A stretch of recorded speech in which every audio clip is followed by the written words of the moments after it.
last thing I'll tell you about today is the bridge.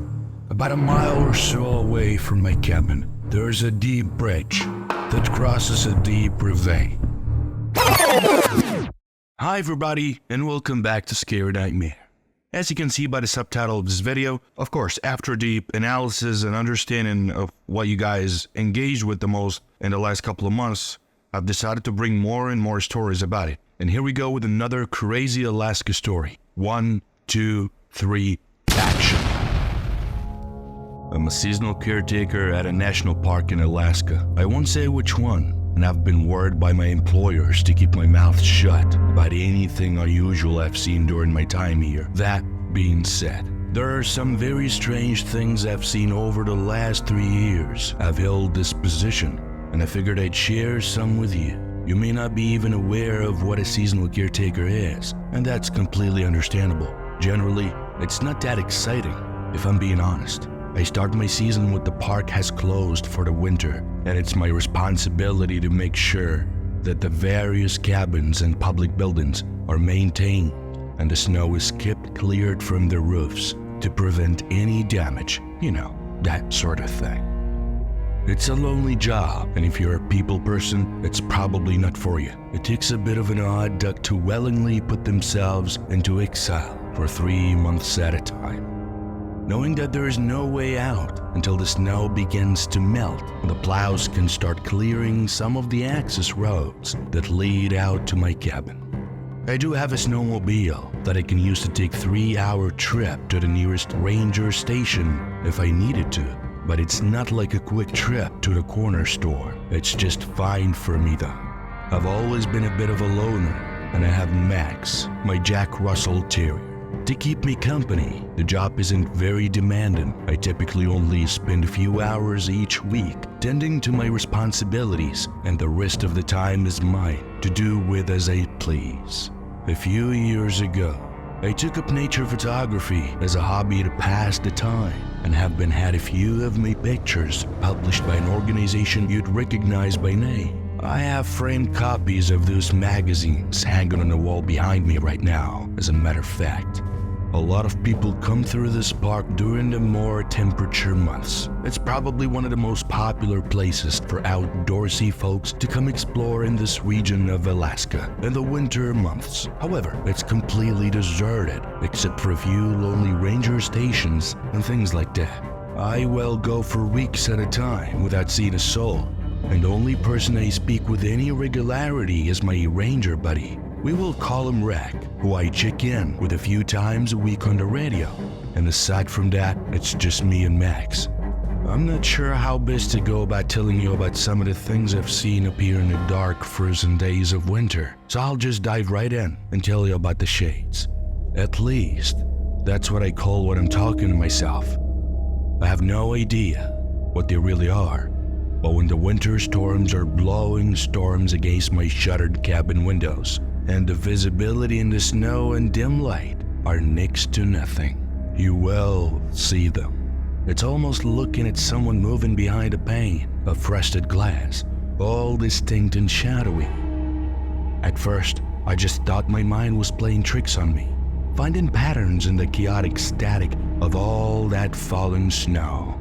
But then I started hearing them as well, like murmurings, just loud enough to hear over the howl of the wind, but too quiet to recognize them as any sort of intelligent speech. It's enough to set you on edge, I can tell you that much.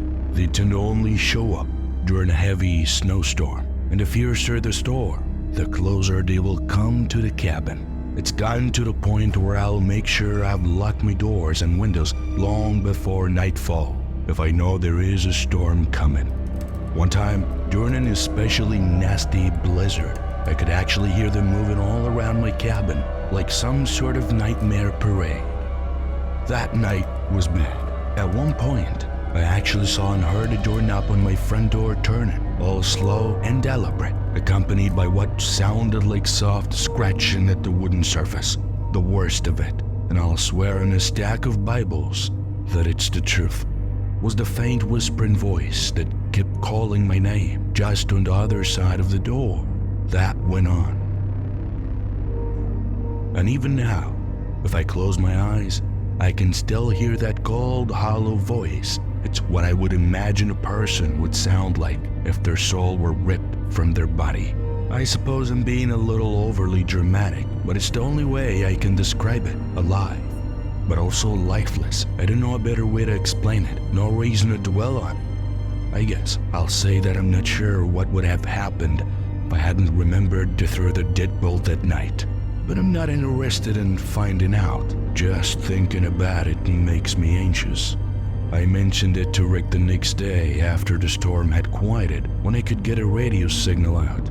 I expected him to laugh at me for letting myself get all spooked by the dark, but he didn't.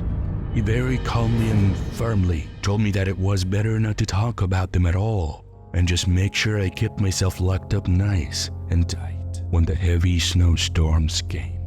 I tried to prod him for more information, but he just refused to elaborate any further.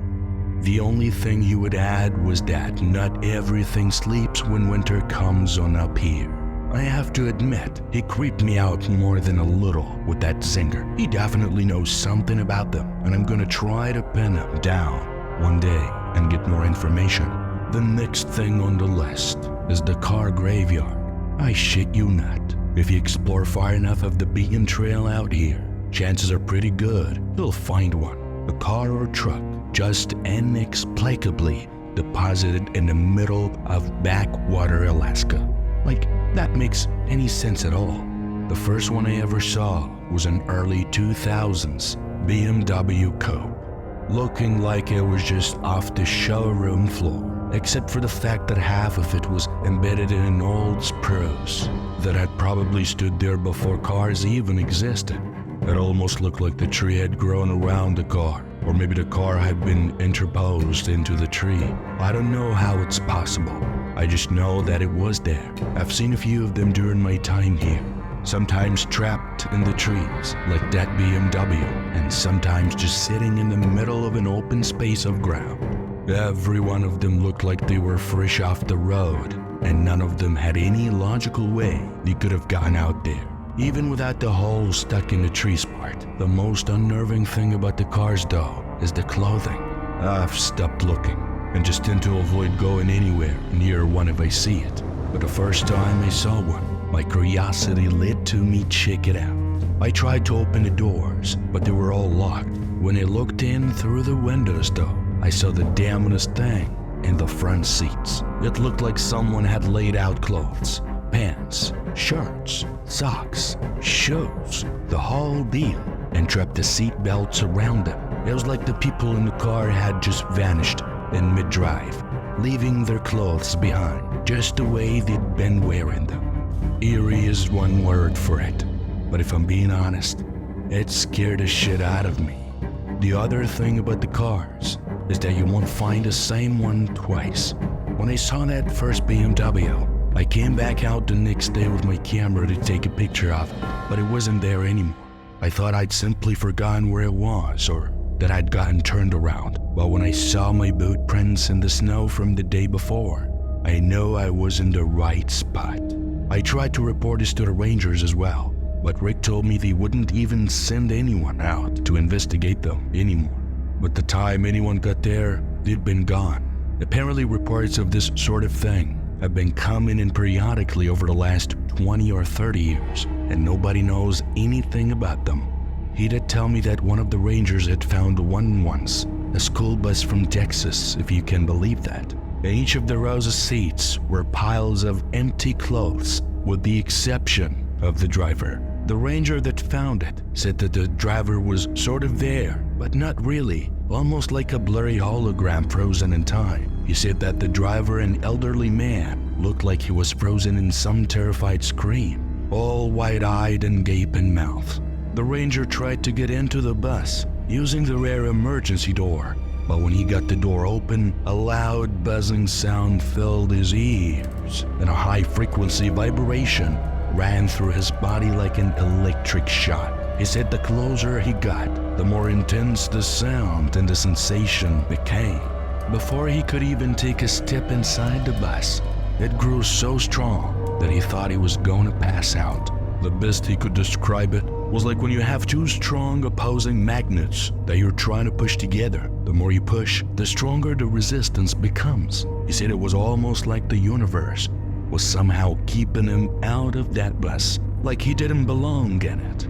He stumbled away from it and spent the next day in bed, sicker than a dog. When he came back out a few days later with some other rangers, the bus was gone. I can't really speak for the buzzing and vibrating personally. I just know that I avoid them whenever I see them. They're just not right. The last thing I'll tell you about today is the bridge, about a mile or so from my cabin, along a maintained footpath. There is a rope bridge that crosses a deep ravine. To the side of it, there is a bit of rock jutting out that's used as a kind of observation point. You know what I mean. When hikers will stop and take selfies along their trek to post to Facebook or Twitter or whatever. The Parks Department even went through the trouble of installing handrails along the edge of it to prevent anyone from falling to their death. Of course, there aren't any hikers here during the winter season. The park is technically closed, and all roads leading into the area are blocked by chains to prevent anyone from driving it and getting into trouble with no possibility of rescue. I hike down that path probably once a week, looking for new photo opportunities to occupy my time. It is a beautiful walk and the whole landscape seems to crisp and fresh without people tromping all around it. I've gotten some incredible shots of the bridge, but I don't dare to step out onto it when it's this cold. Though the boards are constantly frozen and slick with ice, I'm pretty sure it wouldn't take much of a misstep to fall on my ass and slide out from under the waist-high rope handholds. I'd be falling 200 feet to the rocks below before I even realized what was happening. Here's the weird part though. Invariably, when I reach that bridge, I'll find multiple sets of footprints leading up to the rocky outcropping, but none of them leading away from it. They'll come from all different directions. Some from the path and others straight out of the trees, but they all seem to stop at the edge of the ravine. There are various sizes and stride lengths, some of which are very small, and others are so large they have to have been made by some massive hull of a person. The first time I saw them, I was afraid that some trespassers had gone too close to the edge and fallen over. But when I spent a better part of the day making my way carefully to the floor of the ravine, I couldn't find any sign that anyone had been there besides me. I'll be the first one to admit that I'm no tracker, but even I can tell when footprints and fresh snow lead up to a place and don't return. I've walked out onto that outcropping myself once to see if I could figure out where all these people had gone. Maybe there was a hidden path that I wasn't seeing, but the moment my foot touched that stone, my head began to throb like I was suffering from the worst hangover I'd ever had. When I staggered back from it, the pain disappeared like it had never been there, and I was left with a pretty insistent nosebleed for the rest of the afternoon as my only souvenir. I didn't try again. Max won't even go anywhere near it. He'll start whining as soon as we start approaching that part of the trail. Mind you, this is a dog that I've had to, on multiple occasions, wrestle inside the cabin because he was so incensed that a pack of wolves dared wander too close to his territory. For all of his small stature, he doesn't seem to have the self-preservation gene that tells him when he should be afraid of something. But not the overlook. Though that's a different story altogether. Even Max has his limits, I guess. I have more stories, but I'm getting a little tired. It is about time for me to get some sleep. Tomorrow, I need to head out to the cabins by the frozen lake and make sure the roofs are clear. I'll update another video later. Next time, I'll tell you about the dead bears. To be continued. Wait. Where are you going? Hey. Hit that like button. I know you enjoyed the story. Come on, show some love. Thank you so much.